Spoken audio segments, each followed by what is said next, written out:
1039 LI News Radio presents Meet the Candidates with Jay Oliver. Welcome to 1039 Long Island News Radio. I'm Jay Oliver. And the pleasure today joining me is Richard Schaffer, the chairman of the Suffolk County Democratic Committee. And a pleasure to have you here with us. Thanks, Jay. Glad to join you and talk to the viewers. No question. And I would imagine as we approach the big day in November, you still had a big day not too long ago with the primaries. And give us a little rundown of pretty much how it went. Yeah, well, there are two important dates for people to keep in mind. Are the primaries for the political parties, which occurred back in early September, and then, of course, the big day, which is Election Day. And this year in particular is important because it's the local election year, and what makes us frustrated as political leaders, and you can ask any of my colleagues, is the fact that the turnout drops significantly. In the presidential year, we have a turnout of anywhere between 60 and 70% of the registered voters show up to vote, and last year everyone wanted to vote in the presidential election, but we are always telling voters that probably the more important election is the local election because it has the most direct impact on your quality of life here in Suffolk County. And so we're disappointed because turnout ends up being anywhere between 25 and 30%. So it's almost cut in half. And that's why we work so hard to try and encourage people to show up. So primary elections, Tom Spoda, who's our candidate for district attorney, has been the district attorney for the past 12 years, has done a tremendous job. He won the Republican primary.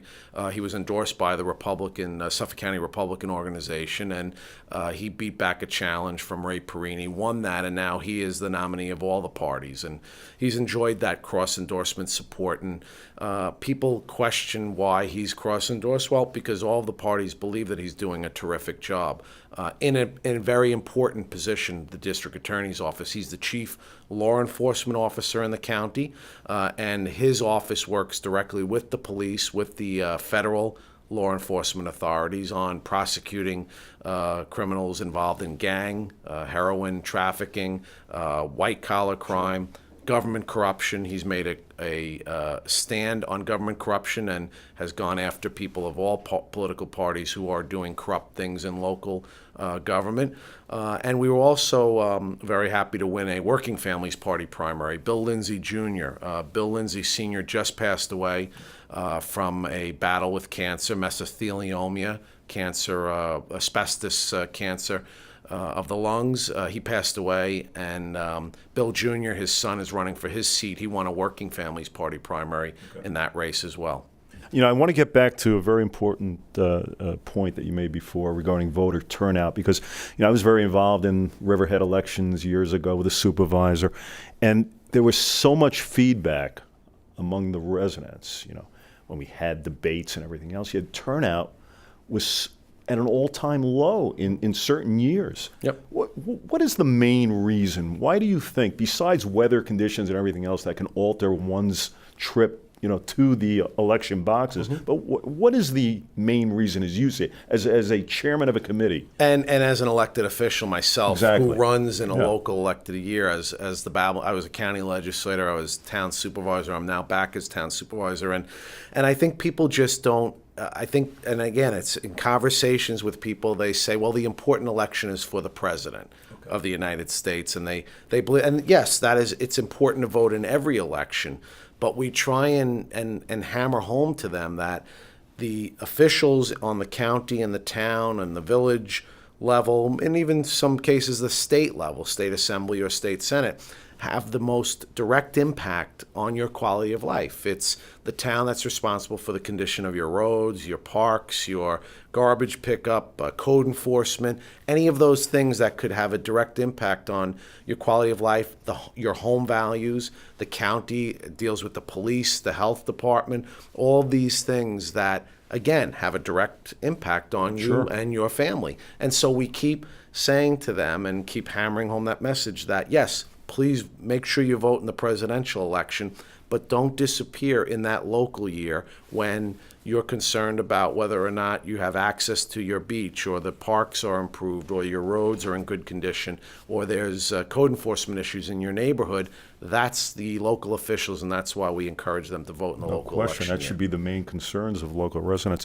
Let's get back to the elections themselves. And as a chairman, you look at the legislative seats that are out there, and I would imagine having a majority in a certain party is a huge situation for somebody as yourself to just oversee the ideas and everything else that goes into communities.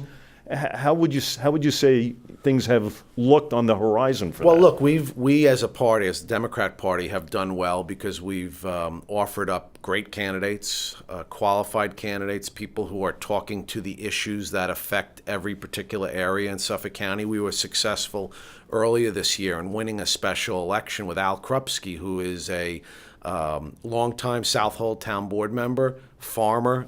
A family has been in farming for many years on the North Fork. We won a district that we should never have won because the registration is so against us, Republican to Democrat.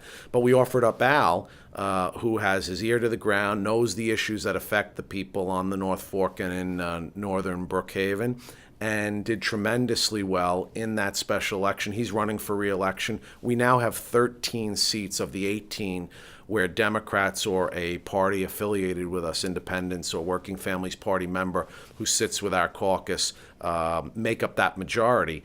Of course, when you get that high, it's the balancing act of trying to continue that. And we feel confident that all of those candidates that we're offering up this year on the Democratic line are going to do well. We think we've got a good shot of maintaining that majority and possibly maintaining all 13 seats that we have currently. And that's because those candidates do their homework in their districts. They are attuned to what's going on in each and every neighborhood in their districts. They respond directly to those individual concerns.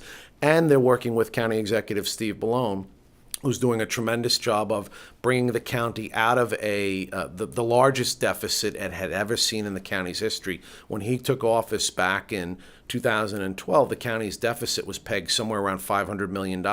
He just presented a budget that not only freezes county general fund taxes, but has taken tremendous strides of eliminating that deficit, bringing it down to below $100 million because of the cooperation he's gotten from the state of New York in terms of getting us approvals on issues that have been lingering for years that have helped the county's budget, as well as working hand in hand with that Democrat majority on the county legislature to eliminate and par down that deficit. It was very difficult. A lot of layoffs that had to be done. They've reduced spending for the first time in 3 years. The budget that he presented this year is $22 million less than it was last year. And so all those things are done in partnership with the Democrat majority. And I think people will see that. The Democrats will be talking about that in their campaigns, and I think the voters will respond to it. And it's interesting, property taxes always seem to be at the top of the list. Would you agree to that? And do you feel that there's things in place right now to really kind of combat that whole situation? Oh, absolutely. And I think, and the good part of the county executive Ballone's budget presentation is that it is below the governor's 1.66% property tax cap. It's been known as a 2% cap, right, because of the factors in the economy. It's now lower, but the county executive has been able to present a budget that's below that property tax cap. With everything that we've experienced in Sandy, I can tell you in the town of Babylon, we're having great difficulty because of the loss in assessed value. We lost $3 million of assessed value, which translates to almost $1 million in actual dollars in our budget that we've lost just because of the damage that Sandy caused. So I can tell you that it's very difficult as you continue to, as costs go up, pension costs go up, healthcare costs go up, contractual increases, costs go up for labor. All of that, plus Sandy hitting us, has caused tremendous strain on our town budget as well as the county budget. And so you have kind to of get it all sides, get it from all getting sides. it from all sides, and but the main goal is to protect the taxpayer, because we know that people can't afford to pay much more in property taxes than they're already paying. Unfortunately, what people do though realize is that the county or the town make up a very small portion of their property tax bill. It's the school taxes that make up the largest portion, but we understand that we have to do our share to make sure that we don't put that burden on the taxpayers. And I think the county executive Bellone, and the legislators have recognized that. Give us a couple of stars on the rise. As we get closer to the elections, I see a lot of young men and women vying for office. I think it's a great thing.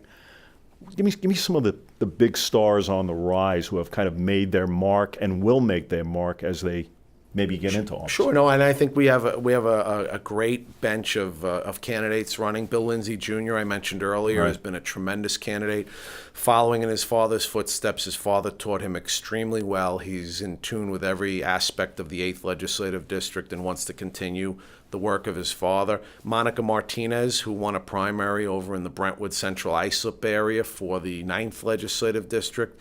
Young, bright, energetic woman. She's been a teacher and an administrator in the Brentwood School District, very aware of what the issues are that are facing residents in that district, and I see her as being a potential.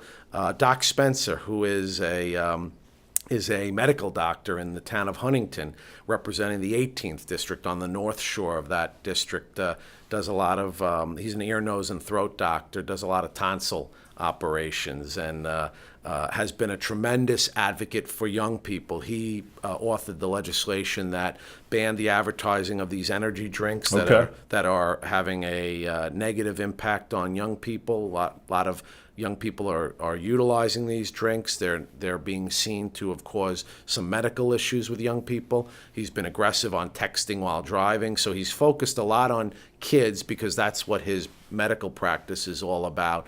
And so he's offered up a great deal of information and knowledge to the legislature, and I see him as a rising star. Sarah Anker, who's up on the North Shore, and Rob Calarco, who's down on the South Shore in the town of Brookhaven. Sarah has been an advocate and has worked closely with the police department and local schools to create a safe system. It's a notification system if there are any issues at schools. When we saw what happened, the terrible tragedy happened in Connecticut. With the school shooting, Sarah went to work with our police and with the local school districts to come up with a system that there would be immediate notification, and it's just been implemented. Rob Calarco, again, has been doing a tremendous job down in the Patchogue, Medford area on a number of issues there. So we've got a lot of candidates that I'm excited about, young candidates who are aggressive, who know the area, and who want to work on behalf of the residents who elect them in those various districts. It sounds like there's plenty in the pipeline. Last question for you. You'll wake up on November the 6th.